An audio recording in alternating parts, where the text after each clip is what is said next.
So just a sort of a precursor of like some of the things that I've worked on that I'm sure maybe, has anybody here not seen any Transformers movies?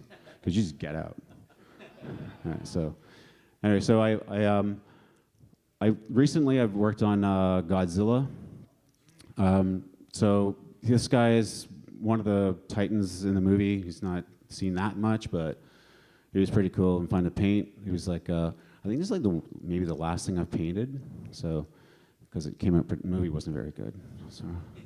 So I sort of did some concept. I did the concept for Slimer. I also did the sort of fine detailing and modeling on him, as well as like the texture. I didn't do the look dev, which is kind of neat because this one, like, they keep making, like, even if you guys got the new EB Games Transformer, they have a little Slimer in it, and it's based on my model. I'm like, what the? It's like, oh. So that's happened a couple times. I think the Playmobil, they've used it too. I'm like, oh my God, it's So anyway, I got to work on him. Nobody really liked the movie. I thought it was pretty cool. It's like, you know, new Ghostbusters movie. What's that? I love it. Yeah. Anyway, so I got to. This was a favorite for me to work on because I actually put it in my contract that I had to work on this character because I love Slimer so much and I love Ghostbusters. Ghostbusters, like, outside of Transformers, is my favorite. So this was a big deal because I play Scrabble with the original puppeteer of Slimer, so like every day. So it was sort of like a important thing for me. Anyway, so I worked on this with Jesse Belotis. We worked on Ghost for Ant-Man and the Wasp. I did some detailing on the costume and mostly did like the digital human version of it. So whenever she's sort of like phasing in and out and all that stuff. Worked on Avengers. I didn't do Iron Man, unfortunately, but I did a lot of the damaged helicarrier stuff. Maybe, did anybody see Rogue One? Yeah, well, I helped paint the Death Star with a few people, like the guy that painted Davy Jones from Pirates of the Caribbean, and K2SO and Tarkin, as well as the guy that invented Photoshop, John Knoll. So it was a really small crew on that one. It was like a big deal for me. So helped out with the Death Star. I helped design Cable. I did his eye and modeled his eye. I sort of like helped them decide how Cable was going to look and work for the movie. But I didn't texture him. I just sort of like helped concepting. But I did paint Baby Legs Deadpool. That was the weirdest thing anybody's ever asked me to paint. Like they said, there was like, we want you to paint half a naked toddler, and I was like, what? All right, that's not going to be in the movie, but it was.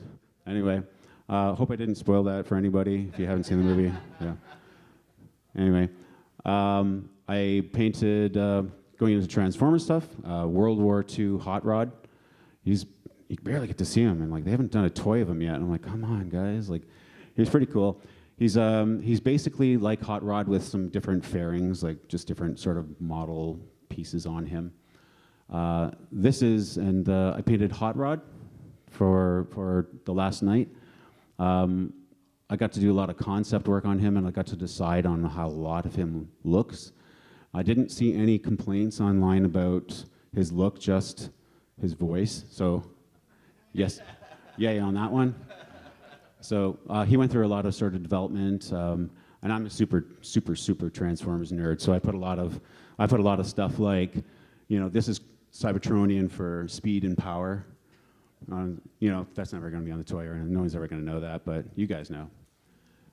He's got like little sort of homages to, like, on the back of his, like, he's got some parts that say like Hot Rod. It actually spells his name not Kryptonian, Cybertronian. That would be cool if it was Kryptonian. Anyway, that's Hot Rod, and then also Megatron. I painted Megatron for the last night, and man, that was a year. That took a year for me to paint. It was like there's thousands and thousands and thousands of pieces, and I'll sort of like go through a little bit about the process of that. Painted his weapons. You know, there's just a lot of that went into this. Being a fan, obviously, of Transformers, I was super stoked that Frank Welker was doing the voice, obviously. I was like blown away, and I got to.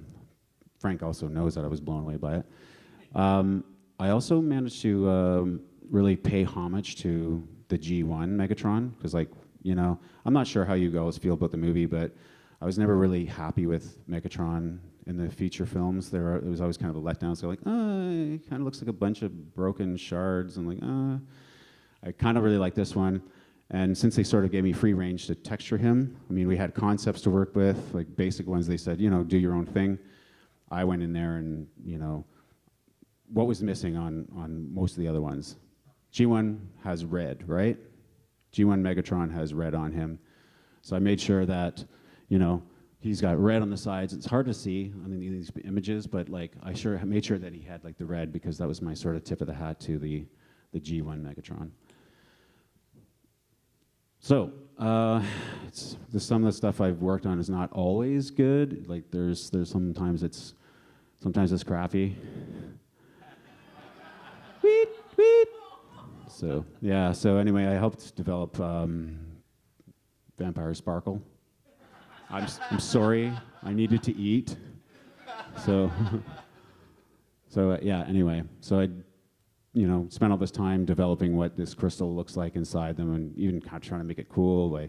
There's fatty tissue and striations on the muscle, so just different crystals. And then they put this emo whitewash over the film, and it just looked white. And I was like, oh yeah. So that was Eclipse. Yeah.